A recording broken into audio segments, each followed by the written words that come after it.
Hey guys, welcome to rural academy. और आज ला रहा हूँ मैं आपके लिए यूपीएससी और स्टेट पीसीएस एग्जाम के लिए डेली करंट अफेयर्स।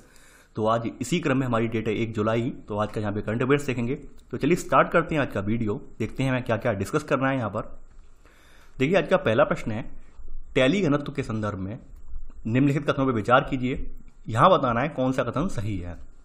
पहला है, यह एक क्षेत्र के रहने वाले प्रत्येक 100 व्यक्तियों पर टेलीफोन कनेक्शनों की संख्या है। सेकंड, भारत में टेली घनत्व 100% से अधिक है। बात करें टेलीफोन घनत्व या टेली डेंसिटी जिसे हम बोलते हैं, ये एक क्षेत्र के भीतर रहने वाले प्रत्येक 100 व्यक्तियों पर टेलीफोन की संख्या होती है। तो पहला वाला कथन बिल्कुल सही है। अभी देखिए, सन 2020 के जो आंकड़े आए हैं, यानी सन 2020 के अभी जो हाल के सेंसस आंकड़े आए हैं, तो उनके अकॉर्डिंग भारत में जो टेली घनत्व है वो 87.45% है, 87.45% है। तो यहाँ पर 100% लिखा है, 100% नहीं है टेली घनत्व हमारे यहाँ, अभी 87.45% है। तो सेकंड वाला ऑप्शन गलत हो जाएगा, केवल पहला वाला सही है। तो आंसर है यहाँ पर केवल 1। बात करते हैं प्रश्न नंबर 2 की। यहाँ पर लिखा है, निम्न कथनों पर विचार कीजिए। यहाँ बताना है कौन सा कथन सही है। यहाँ पर कुछ दिए हुए हैं ऑप्शन, मैंने चूज करना है।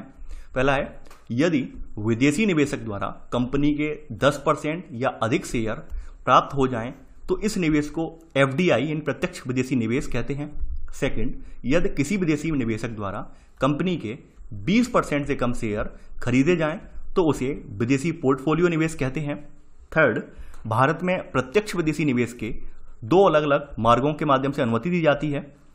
देखिए, यहाँ पर पहला ऑप्शन बिल्कुल सही है यहाँ पर कि यदि विदेशी निवेशक को अपने निवेश से कंपनी के 10% या अधिक शेयर प्राप्त हो जाएं जिससे कि वह कंपनी के निदेशक मंडल में प्रत्यक्ष भागीदारी कर सके, तो वो यहाँ पर प्रत्यक्ष विदेशी निवेश उसे कहते हैं। तो यहाँ पर पहला वाला कथन सही है। दूसरी बात यह है कि भाई यहाँ पर लिखा हुआ है कि किसी विदेशी निवेशक द्वारा 20% से कम शेयर खरीदे जाएं तो उसे विदेशी पोर्टफोलियो निवेश कहते हैं। देखिए, सेकंड ऑप्शन गलत है।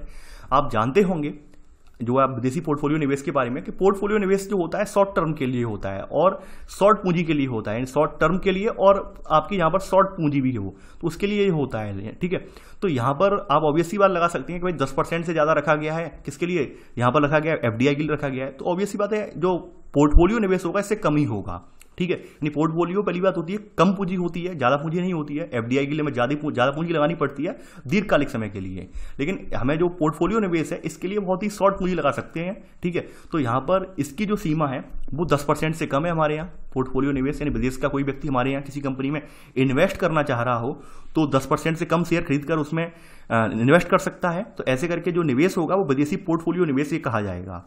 और विदेशी पोर्टफोलियो निवेश के अंतर्गत विदेशी संस्थाओं के द्वारा खरीदे गए शेयर को विदेशी संस्थागत निवेश, जबकि विदेशी व्यक्तियों द्वारा खरीदे गए शेयर को यहाँ पर या फिर जो पत्रागत या अर्हता प्राप्त व्यक्ति है उसे विदेशी निवेश यहाँ पर कहा जाएगा। ठीक है, तो सेकंड वो ऑप्शन गलत हो जाएगा यहाँ पर। थर्ड वाला कथन यहाँ पर बिल्कुल सही है कि भारत में जो एफडीआई है ये अलग अलग मार्गों से आता है। पहला है ऑटोमेटिक, यानी पहले वह स्वचालित मार्ग से आता है, ऑटोमेटिक वे में आ जाता है। और दूसरा है यहाँ पर जो है सरकारी अनुमोदन के माध्यम से, यानी गवर्नमेंट की अथॉरिटी के माध्यम से सरकारी जो अनुमोदन है इसके माध्यम से यहाँ पर जो है सरकार किसी को यहाँ पर बुलाए तो वो यहाँ पर ऐसे करके 2 माध्यमों से आता है। यानी कोई एक तो स्वेच्छा से किसी कंपनी में उतरना चाहे और दूसरा कोई सरकारी अनुमोदन करे, भाई जैसे गवर्नमेंट अपना तमाम समझौते करती है विभिन्न देशों के साथ, तो ऐसे करके हमारे यहाँ एफडीआई आता है। तो पहला और तीसरा कथन यहाँ पर सही है। तो आंसर है यहाँ पर सी, केवल 1 और 3। प्रश्न नंबर 3 है आज आपका, यह है जैवोपचारण। इसके संदर्भ में बताना है कौन सा कथन सही है। पहला है, यह मृदा में प्रदूषकों की विषाक्तता का निराकरण करने हेतु सूक्ष्म जीवों का प्रयोग करने की एक प्रक्रिया है। सेकंड, यह समुद्री सतह से तेल रिसाव को हटाने में प्रयुक्त की जाने वाली एक तकनीक है। देखिए, अभी हाल ही में याद होगा कि अभी कोरोना लॉकडाउन के दौरान रूस की एक नदी में जो है यहाँ पर दुनिया का सबसे बड़ा जो है तेल रिसाव हुआ। ठीक है, तो उस वजह से ये जैवोपचारण वाला वर्ड जो था काफी चर्चाओं में रहा। दैनिक जागरण वगैरह तमाम अखबारों में एक बात कही गई, कितने बड़ा जो मात्रा में तेल का रिसाव हुआ है इसको कैसे साफ किया जाएगा।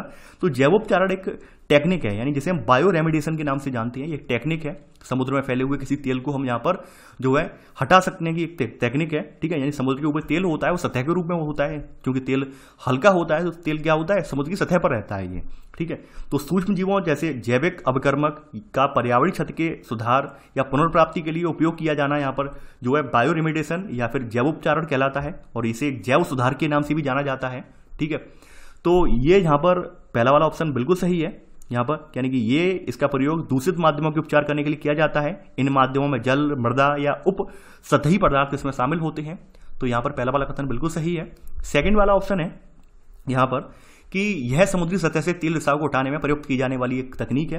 देखिए, जैवोपचारण की प्रक्रिया जो सूक्ष्म जीवों के विकास को प्रोत्साहित करने के लिए और प्रदूषकों को निम्नीकृत करने के लिए ये सब जो संपन्न कराई जाती है, यानी जीवाणुओं का उपयोग करके हम समुद्री सतह पर तेल का रिसाव को हटाना, ये इसमें आ जाता है जैवोपचारण में। तो यहाँ पर सेकंड ऑप्शन भी सही है, दोनों ही कथन सही है। तो आंसर है यहाँ का सी, यानी एक और दो दोनों। अभी हाल में ही रिसाव कहाँ हुआ था? रसिया में हुआ है। ठीक है, आपको देखा भी होगा न्यूज में।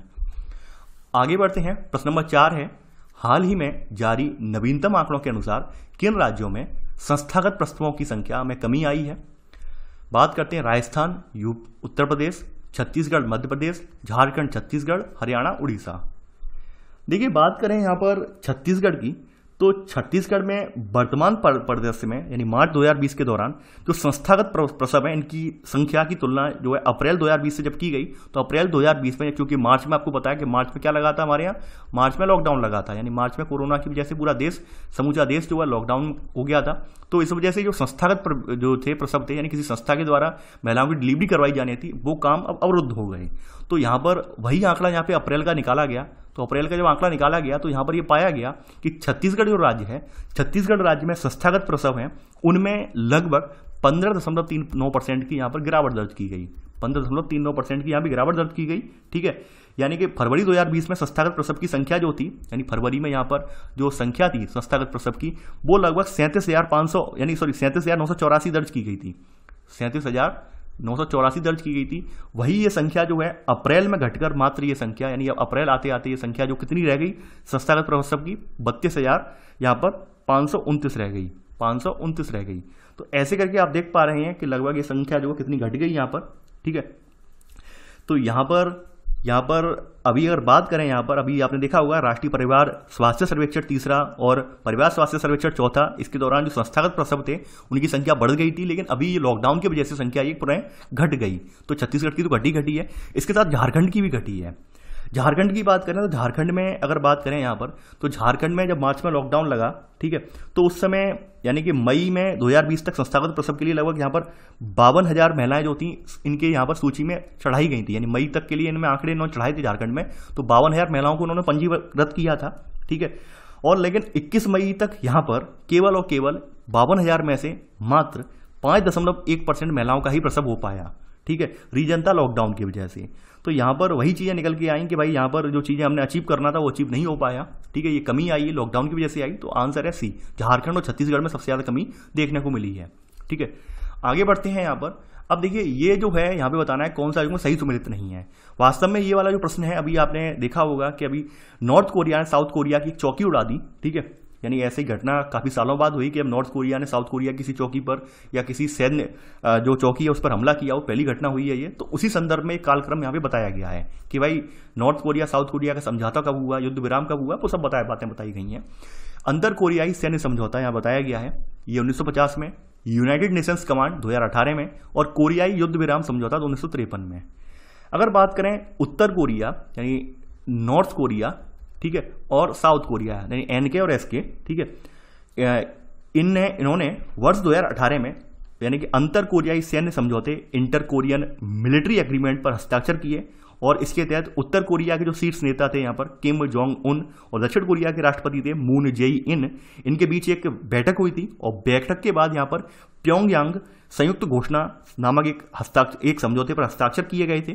ठीक है, तो ये पहला वाला कथन गलत हो जाएगा, यानी अंतर कोरियाई सैन्य समझौता जो था 1950 में नहीं हुआ, बल्कि ये कब हुआ था, ये सन 2018 में हुआ। ठीक है, कब हुआ, सन 2018 में हुआ। अगर बात करें यूनाइटेड नेशंस कमांड की, देखिए यूनाइटेड नेशंस कमांड जैसा कि आपसे समझ में आ रहा है कि यूएसए की कमांड है ये। ठीक है, तो ये बहुराष्ट्रीय सैन्य बलों की एकीकृत कमान है। इसकी स्थापना जो थी 1950 में की गई थी। ठीक है, उद्देश्य क्या था, उद्देश्य ये था कि दक्षिण कोरिया ने आग्रह किया था यहाँ पर, ठीक है, कि उत्तर कोरिया के हमले रोके जाएं, इसलिए 1950 में इसकी स्थापना की गई थी संयुक्त राष्ट्र संघ के द्वारा दक्षिण कोरिया में, ताकि उत्तर कोरिया दक्षिण कोरिया पर हमला न कर सके। तो यहाँ पर इसका टाइम भी गलत लिखा हुआ, 2018 लिखा हुआ है, जबकि ये 1950 में इसकी स्थापना हुई थी। आगे बढ़ते हैं, कोरियाई युद्ध विराम समझौता। देखिए, कोरियाई युद्ध विराम समझौता जो था, ठीक है, तो ये समझौता संघर्ष विराम समझौता था, जो कि 1953 में यह समझौता कोरियाई युद्ध को रोकने के लिए बहुत महत्वपूर्ण था। तो तीसरा वाला ऑप्शन सही है, ये 1953 में हुआ था। तो यहां पर पहला और दूसरा कथन गलत है। तो यहां पर पूछा गया है कौन सा युग में सही सम्मिलित नहीं है, तो आंसर है ए, केवल 1 और 2। ये भी घटना लॉकडाउन की ही है, लॉकडाउन के बाद अप्रैल के महीने में ये घटना घटित हुई है। ठीक है, ये हमले वाली, उसके बाद ये समझौते वगैरह अखबारोों में आए हैं व्यापक रूप से, कौन कौन समझौते थे। ठीक है, तो चलिए ये था हमारा आज का वीडियो। आई होप आपको आज का वीडियो पसंद आया होगा। देखिए वीडियो को आप लोग ज़्यादा से ज़्यादा लाइक शेयर करते रहिए ताकि ज़्यादा से ज़्यादा अभ्यर्थी जुड़ सकें। तो चलिए आज के लिए बस नहीं। Thanks for watching. जय हिंद।